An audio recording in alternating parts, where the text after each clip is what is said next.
Cable Box Elite here to, well, showcase something in my boredom during the rainy days we had here in Ohio, the 20-some odd of them that we had in a row, and I broke down and I bought a welder. It's right over here to my right, a little bit off camera, and with the welder I was able to, well, do a couple things. I came up with this. I don't have a name for this thing yet because I just made it. The thing is, I started welding this thing together over the past couple days. I didn't think to film. I just took one big piece of square tubing. I had to set it down. You can get what's called square tubing, which it's like pipe but square, as the name implies. I got a 32-inch segment of it, and I cut it into 8-inch segments. So I have a halfway decent sized head, 8 inches long from strike base to strike base, and so I just cut it in fourths, the 32-inch segment, and then I welded it together. As you can see there, I'm proud of that weld there. That was beautiful. When I welded it together, I welded two at a time. At the same time, I realized that I had to weld it onto the handle, and there was going to be a gap. You can probably see the light shining. This is where ZednoughtAlpha on his Warhammer put spacers in, and of course he bolted his, and his was very similar to the angle iron design like my Red Devil is. My Red Devil hammer was completely inspired by his Penguin and Fledgling. But like I said, since I want something heavier, I got this big old tank. But I didn't want to put spacers in it because it was already, this thing weighs 30. How much does it weigh again? I forget. Took it inside. Oh, it weighs like 33 or 35 pounds.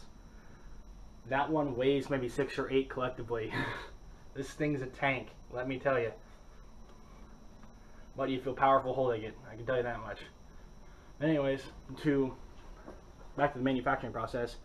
I just took the square tubing and I welded it 2 at a time to the handle, and then I took, they call them naked keys. That's what you see right here, filling the gap at the end of the strike faces on each side. Welded together the piece of square tubing, then I put the make a key in the gap on the strike faces, welded that up, and then I just cross welded them, made sure every single seam had a weld bead in it, as you can see. And what the handle's made out of, I could begin to tell you. It's tough as hell. You cannot grind through this. I've tried. I went through a couple, not just angle grinder cut-off wheels like that. I'm talking full-blown like chop saw wheels. Chop saws, they're a lot like radial arm saws, but for steel. They're on a bench, and then you turn them on, then you bring them down, and then they chop as you pull them down. I went through 2 or 3 chop saw wheels, burn up a chop saw, and that just wasn't going to work. I had to break out the torches, which are right there off scene. I had to break out the torches to cut this stuff. I don't know what it's made out of, but it's tough as hell, but it doesn't attract a magnet, so it's not a steel or an iron-based substance. I don't know what it is. It's tough. That's all I'm concerned about. But the main point of this video, this very video, is I may have been late to show you how to manufacture this hammer, but I'm going to show you how to badass this hammer. Now you may ask, what's more badass than a 35-pound hammer? One with spikes on it, that's what. I'm going to put a pike here at the pommel, one up top, right here, and then I'm going to put a pike down here at the bottom, right where my finger is. I'm going to put one down there at the bottom underneath the head, and it's going to protrude out the head like this far. It's going to act like an armor-piercing spike. Let's get to it, shall we? Okay, here's what I've got going on. Well, I've got 2 cameras here, so I'm going to be having 2 camera angles. This camera right here is going to be on my face and my upper body, so this is the one I'll be talking into. This one down here, where you see my hands, and you'll see this railroad tie. This is where the actual demonstrating will be. And this is going to be the dedicated camera to all the demonstrating and torching and welding and whatnot. Let me zoom this one in real quick. There we go. Alright. Well, since this camera's got the wider angle, I'm going to use it to explain what I'm going to do. You got your hammer here, your BFH. This is going to be welded here, just like this. Moving frame here a little bit better. It's going to be welded in here just like this, and then I'm going to shape it down to a 4-pointed armor-piercing spike. Then, using a couple of these pieces of, I think they were 3-point links for tractors. Let's get started with what I'm going to do. First one I'm going to do is the pommel spike right here. Piece of this is going to fit in nice and snug right there, but it's a little bit too long, as you can probably tell. I'm going to cut it in half. Okay, I'm going to the demonstration camera, and what I'm going to do is, you can probably see the 2 holes here and here on the piece of steel. I'm going to cut this piece of steel off right at the end of each hole on the inside of the piece. So just this area between my fingers is what I'm going to have, and that's what I need to form the spike that I need.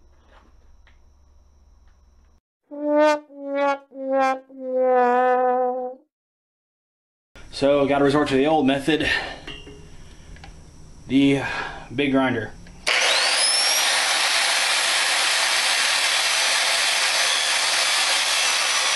I'm going to use this cutoff wheel to just lop off the material that I need to cut off. It'll be a lot faster than having to hit it with the grinder, because that big grinder only spins at like 5,500 RPM, which is not fast enough.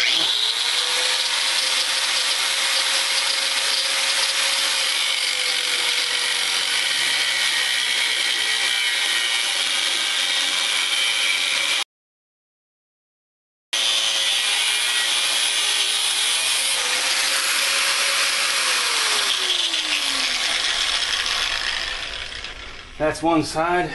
Now I need to do, well, the other side, and then I need to cut it in half. Then I need to do the same thing to, actually no, the other one I just need to cut it in half. So I just need to make 3 more cuts.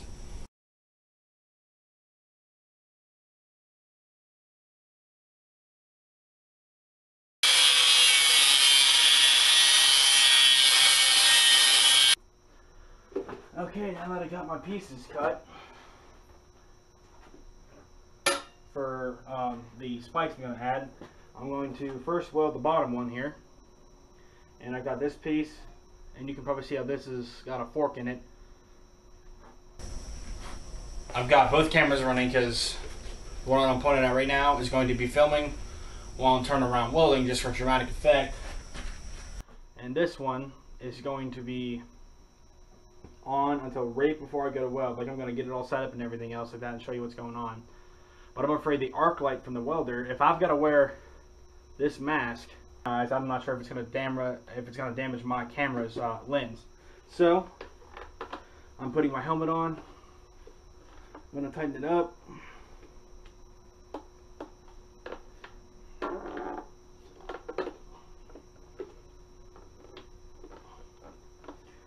And I've got this bay light here because it's extremely bright. It's not warmed up all the way, but it is extremely bright enough to where I can see a little bit through, even through the welder's helmet with it on, and that's exactly what I need to be able to see what I'm doing. So I'm going to go ahead and put this piece of metal in here, square it up a little bit.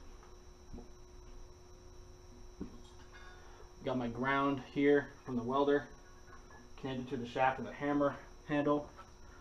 Going to make sure the striker is not touching anything. I also ground out the welder, and that's not good. Just bumped my helmet on the rafters. And on we go. And I'm going to go grab a welding rod here. Gotta be one of halfway. It's gotta be thin enough to actually get the current going through these thinner pieces of metal here.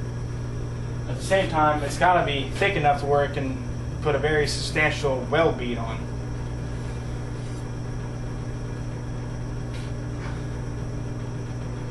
This one should do. I'm going to set off this side because I got a couple sitting here on my bench.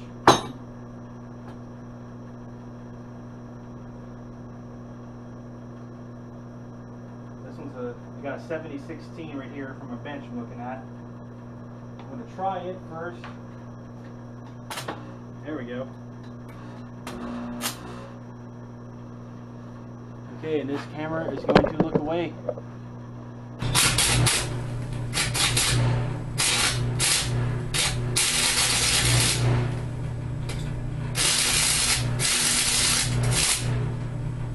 Grab your old chipping hammer and just knock all the slag off the weld.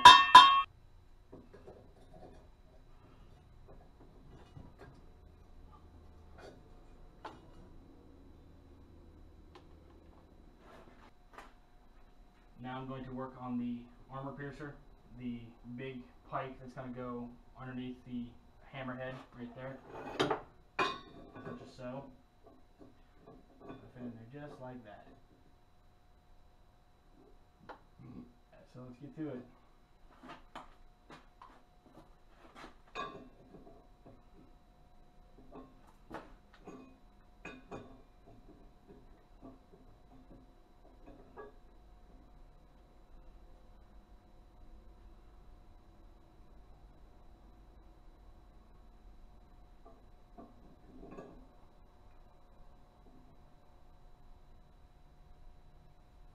The piercer is going to have some balance issues, so it looks like we're going to have to hold it.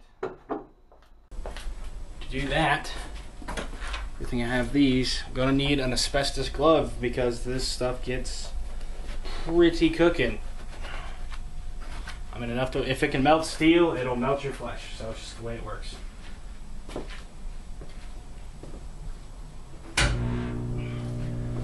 Motor's back on. This camera's going to be looking away, probably turned off.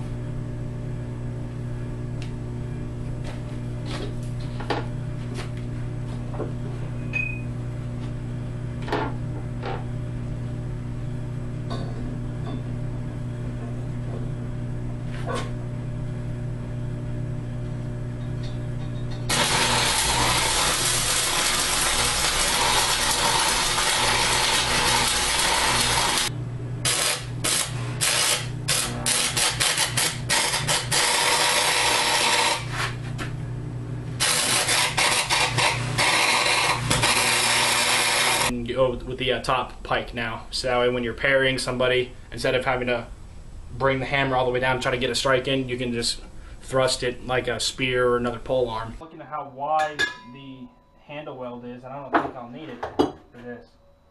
Just glop it on there just like that.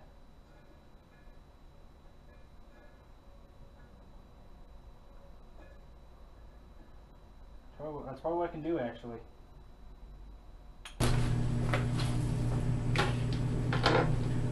And this camera is going to look away.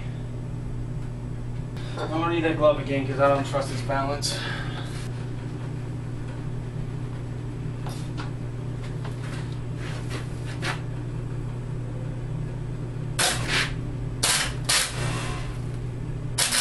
There we go.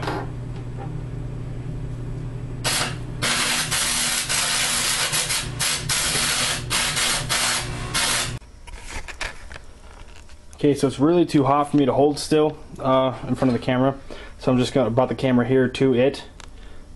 Well, just sloppy as all get out. $150 welder, and I'm a much better welder than a $150 welder, but I got to make do with what I got. The welds are strong. That's all I'm concerned about. I mean, you can. Yeah, it's just a chipping hammer, but I just.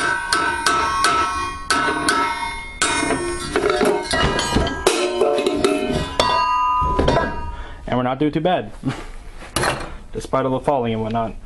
But got the melee pike, the armor piercing pike, and then I've got the pommel pike all welded in. The only thing they need done is sharpened. And what I'm debating on, leave a comment below what you think I should do. Should I make this? Ooh, I forgot how hot it was. Should I get a piece of steel and weld over it, for example? And these pieces aren't going to fit it by no means, but it's just kind of what I'm trying to go for. Should I make it like a big flat mallet like this? And I mean, like I said before, this piece of steel doesn't quite fit over it well. I would have to get another one. Should make a big flat mallet like that with a big wide strike face, or leave it open like this.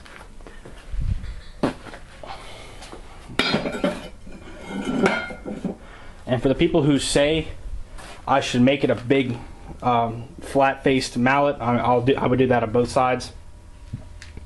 Should I make it a dead blow hammer as well? What a dead blow hammer is they're typically used by engineers, and I see a lot of rubber mallets with it, is they fill the inside cavity of the hammer with like rubber pellets or lead pellets or steel pellets, and so whenever it strikes, it doesn't bounce, it just stays there. That's what a dead blow hammer is. So to the people who say I should make it a flat mallet, do I make it a dead blow or do I just leave it a regular mallet? And then the people who want me to leave it like this, I obviously know why. It's more aerodynamic, air can get through it. Strike face is smaller, but still the same weight, so higher strike impact force. Well, that's all I got for today. This has been Cablebox Elite. This is probably going to be a video response to one of ZednoughtAlpha's videos. If you don't mind, ZednoughtAlpha yourself, please consider me as a a member of the Zednought crew. Now that I've got a welder and more cameras, I will be sure to post more videos about this, because I know that was one of your criteria for what the Zednoughts is to post regularly. But anyways, leave it to the people to comment on this, if I should make it a flat mallet or leave it hollow, and to the people who say mallet, dead blow or no dead blow. Well, that's all I've got for today, folks. That is how you badass a warhammer that's already badass. I will catch you on the flip side.